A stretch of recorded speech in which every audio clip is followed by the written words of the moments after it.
Vamos partir para o outro grande clássico deste final de semana. Flamengo e Botafogo jogam no Rio. Eu estava olhando aqui, Mauro César, um detalhe curioso e raro, no meu modo de entender, nos últimos tempos. A campanha do Botafogo no ano é melhor que a do Flamengo. O Flamengo jogou 24 jogos, venceu 14, empatou 2 e perdeu 8. Ele tem 61% de aproveitamento. O Botafogo, 23 jogos, um jogo a menos, uma vitória a mais, 15, 2 empates a mais, 4 derrotas a menos.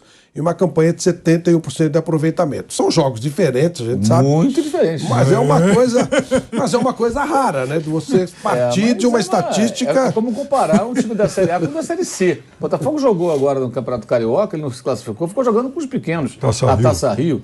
Fez a final com o Aldax. É verdade. Aí, como diria Lúcio de Castro, sobre tortura os números dizem qualquer coisa, né? E é exatamente o que a gente está fazendo aqui agora. O Flamengo jogou Supercopa com o Palmeiras, jogou Mundial de Clubes, o Flamengo jogou Recopa com o Del Valle, e jogou as finais do Carioca, contra a Fluminense e contra a Vasco, semifinal e final, fez jogos seguidos contra os dois. E o Botafogo jogando lá, com o Nova Iguaçu, com o Aldax, o Vampeta, com aqueles times lá. Madureira. Evidentemente é muito mais fácil, né? É um pouquinho mais fácil. Então, isso gera essa diferença. Agora, o Botafogo deu uma acertada. Eu acho que o Luiz Castro voltou a montar o time de uma maneira que talvez seja a única que permita o time nesse momento ser mais competitivo, que é um time mais reativo, mais fechadinho. Foi assim com o São Paulo, quando esteve muito perto de perder. O São Paulo estava quase ganhando aquele jogo, ele estava muito perto de fazer o segundo gol. E aí uma bola jogada na área do São Paulo, a defesa do São Paulo inoperante no jogo aéreo, tomou 2 gols de cabeça, né? Um no começo e no final. Aí saiu o gol da vitória do Botafogo. Venceu agora o Bahia, fazendo um jogo bem estratégico, assim, também esperando o Bahia e tal, na segunda-feira. E acho que vai ser igual domingo no Maracanã, vai ser o mesmo comportamento do Botafogo, creio eu. Venceu já 2 jogos, está ali junto com o Fluminense ali, com 100% de aproveitamento, mas o Botafogo precisa ser mais testado, né? E esse jogo de domingo, claro, vai ser um teste para o Botafogo importante, o Flamengo também, né? Porque ganhou do Maringá de 8, mas é o Maringá. Agora vai enfrentar um clássico, um time que está motivado. Ontem, né? Ganhou do Ipiranga 2-0. Ganhou 2-0 na Copa do Brasil. 11 jogos de invencibilidade do Botafogo em cima desse cenário que você colocou. Exato, vários desses jogos são contra os times pequenos do Rio, né? E no Brasileiro, o São Paulo e o Bahia, que ele venceu. E você tem esses 2 jogos, aí com o Ipiranga tem mais 2, só aí são 4. Teve Sul-Americana. Teve Sul-Americana também. Empatou, por exemplo, lá com o Magallanes, lá no Chile. A torcida ficou furiosa. Castro, né? Foi até quando teve lá aquela confusão no aeroporto. Foi agora, foi nessa série aí que teve a manifestação do aeroporto. Ele está invicto. Que ele está invicto, quer dizer. O favoritismo do Flamengo é acentuado nesse jogo? Eu acho que é o favorito. Agora, não sei se é acentuado, porque ainda preciso ver mais o Flamengo do São Paulo para ter uma ideia do que vai acontecer, né? De como esse time vai se comportar no médio prazo, né? Foram poucos jogos ainda.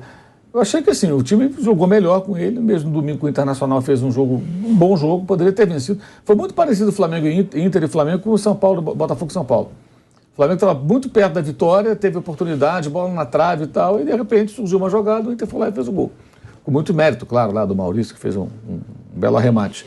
Mas assim, o roteiro do jogo foi muito parecido. Um visitante muito perto da vitória, pressionando para fazer o gol, e aí o time da casa vai lá e aproveita uma oportunidade e ganha o jogo. Agora, o Flamengo está mais tranquilo, mais pacificado, né? Depois da partida de quarta-feira, um nome que estava sempre aparecendo nas redes sociais, na boca do povo, né? Lá no Rio teve um rapaz do estacionamento também que torce pelo Flamengo. E esse cara não está falando mais do Jorge Jesus. Esse cara agora está falando do São Paulo. O nome de Jorge Jesus deu uma parada, deu uma sumida. Né? Numa semana ruim para ele, né? Porque o Galatasaray empatou, estava perdendo 3-1, empatou o jogo lá do Campeonato Turco no domingo, 3-3. Aí na segunda foi Fenerbahçe. Estava ganhando 3-1, tomou 3-3 nos acréscimos. E era a chance de encostar, ficar 4 pontos atrás. Aí isso na segunda. Semana ruim para o JJ. Aí na quarta-feira o São Paulo com o Flamengo mete 8. Então o pessoal meio que esqueceu um pouco. Isso é importante, porque esse fantasma não para, que nem o fantasma do Tite. Você vê, é igualzinho. É o Corinthians com o Tite e o Flamengo com o Jorge Jesus. Toda hora, Tite, o tempo todo. Não tem um outro. Jorge Jesus. E a maneira como o Flamengo venceu o jogo, pelo placar elástico, embora o time adversário seja um time muito frágil, né?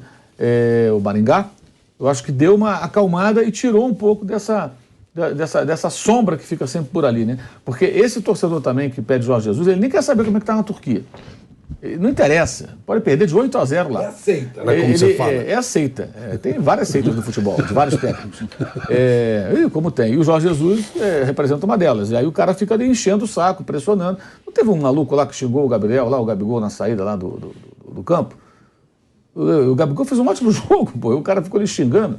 Eu achei legal o Flávio Mizento. a expressão dele, porque ele estava procurando. Será que sou eu mesmo que estou sendo Esse cara não está falando sério. Não tá, o mínimo de autocrítica, ele sabia que tinha feito um bom jogo. Foi a expressão que eu vi ele procurando, olhando para cima. Será que sou eu? Não tem outro Gabigol aqui. Achei muito interessante. Eu te reputo um homem educado e tal. Por que você fez essa indireta com o Piperno, que está tão quieto aqui, quando você diz o Maringá é um time fraco? Eu vi uma dissertação do Piperno falando que o Maringá é isso e aquilo. O Maringá foi um time fraco. E ele estava mais fragilizado ainda perdeu jogadores. Isso, mas foi feita uma dissertação sobre o Maringá. São dois jogos diferentes. Né? Teve um jogo no Paraná. Não, mas é que eu vi aqui uma dissertação, o Piperno emocionado falando do Maringá. Agora foi jogar, eu falei, vai ser difícil, vai jogar em casa, o time lá é bom e tal. Depois desmontou o time. E, assim, tomar de 8? Não, o Flamengo vai, assim, ele vai golear o Maringá em situação normal em qualquer momento da vida. Sabe que eu lembrava de você, eu falava, como estará Piperno? 8? Como dizia o Jorge? Você vê, só que ninguém citou que eu já tinha dito, pô, desmontou o time, agora não vai dar graça. Isso será resolvido no corredor. Demais, né? Isso será resolvido. Essa intriga será resolvida no corredor. Não, eu ia dar uma informação, inclusive, para ele, do lado B do futebol mundial, que você está citando o Fenerbahçe e tal, né? Outro dia, até na rodada retrasada, estava fazendo um levantamento sobre os gols do Éder Valencia no Campeonato Turco, jogando lá com Jesus. Ele estava fazendo um gol a cada 77 minutos. Agora eu não sei porque eu não atualizei, então, mas está fazendo muito gol. Né? Tá bom. Bom, Bruno, esse clássico, nos últimos 11 jogos entre Botafogo e Flamengo, o Flamengo ganhou 9. E o Botafogo quebrou um tabu de 8 sem vencer exatamente no primeiro turno do Brasileiro do ano passado, aquele gol do Tiquinho no jogo de Brasília. O Flamengo jogou bem melhor desse jogo tem aí. Isso também. Esse é o jogo do erro do VAR, né? Que tem um gol do Gabriel, que o VAR é colocado ali no lugar errado, e aí dá impedimento do Everton Ribeiro que não havia. O erro assumido do VAR. São dois erros graves do VAR assumidos que eu me lembro. Aquele de São Paulo, do Atlético Mineiro, e esse. E o Flamengo jogou mais que o Botafogo nesse jogo e perdeu, acontece. Mas assim como eu falei de Palmeiras e Corinthians, né, são números aí que mostram uma vantagem enorme do Flamengo para o Botafogo também. É retrato dos últimos anos dos dois clubes. O Botafogo agora começa a ter um caminho com a SAF, que a gente já falou várias vezes de SAF aqui, não quer dizer que vai virar uma potência internacional, mas pelo menos há um caminho, né? Ali antes não tinha nada, antes parecia um time condenado a ficar entre Série A e Série B. Tá na Série A, briga para não cair, aí tá na Série B, sobe, aí no outro ano briga para não cair de novo, né? Que é muito pouco, mas eu não acho que sairia disso não. Acho que agora pelo menos tem um caminho de se estabilizar na Série A. Acho que esse é o primeiro caminho. Ano passado teve algum momento que ficou mais perto da parte de baixo, depois conseguiu ir para o meio de tabela. Acho até ano passado ficou em 12º Botafogo. Esse ano, quem sabe fica um pouquinho melhor ali, fica em 10º, em 9º. Se for vaga para Libertadores até o 8º, pode sonhar com essa vaga ali, 8º, 7º, enfim.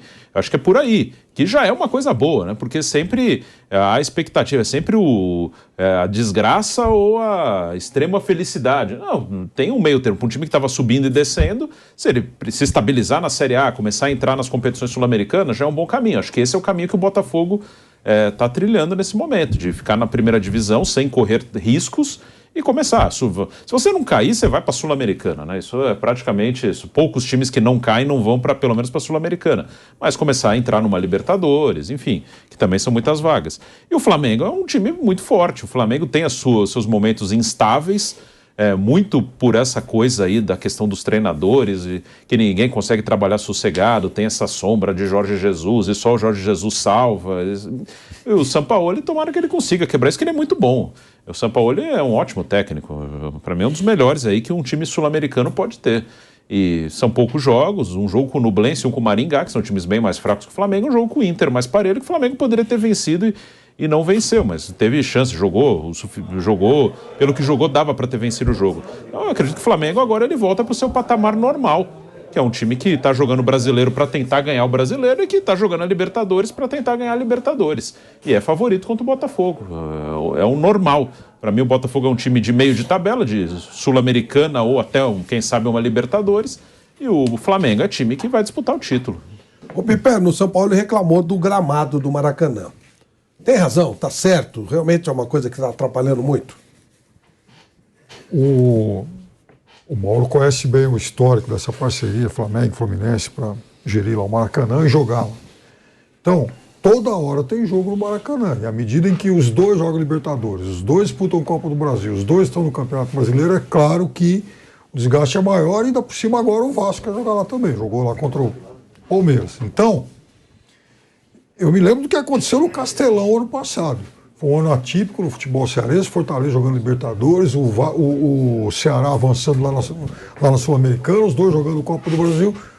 Quando chegou em agosto, a Conmebol falou, esse gramado está impraticável, não dá mais para jogar aí. E foi uma situação muito difícil, porque eles não tinham outro estádio compatível com o tamanho dos eventos que eles estavam jogando. Então o São Paulo, provavelmente, ele identificou algum problema, porque a exigência é muito grande. Toda hora tem jogo, e é impossível. Não dá para um estádio ser palco, receber jogos de 3 times diferentes na mesma semana. Né? Então, acho que ele tem toda a razão. Agora, e esse histórico recente, esse negócio de clássico é clássico e tal, né? A gente sempre ouve falar, isso é em termos, né? Porque clássico é clássico, mas nos últimos monte de jogos o Flamengo ganhou quase todos o Botafogo, o Palmeiras tem grande vantagem sobre o Corinthians, sobre o São Paulo, o Flamengo sobre o Vasco, e eu acho que talvez o único ponto fora da curva ainda é, o Fla-Flu, né? Que nos últimos tempos o Fluminense ganhou um pouco mais. Agora, tudo isso aí reflete os momentos desses times grandes. O Flamengo é o melhor disparado de todos no Rio, Palmeiras e São Paulo, então eles vão acabar ganhando mais. Botafogo fez 2 jogos certinhos, trabalhei nos 2, foi bacana e tal. O jogo contra o São Paulo foi mais difícil, o jogo contra o Bahia ele foi bem. Mas assim, jogo de time que vai... O ano passado, Botafogo, São Paulo, América Mineiro, Fortaleza, chegaram... O Bolo que chegou na última rodada brigando por aquela 8ª vaga. Esse ano não vai ser muito diferente disso.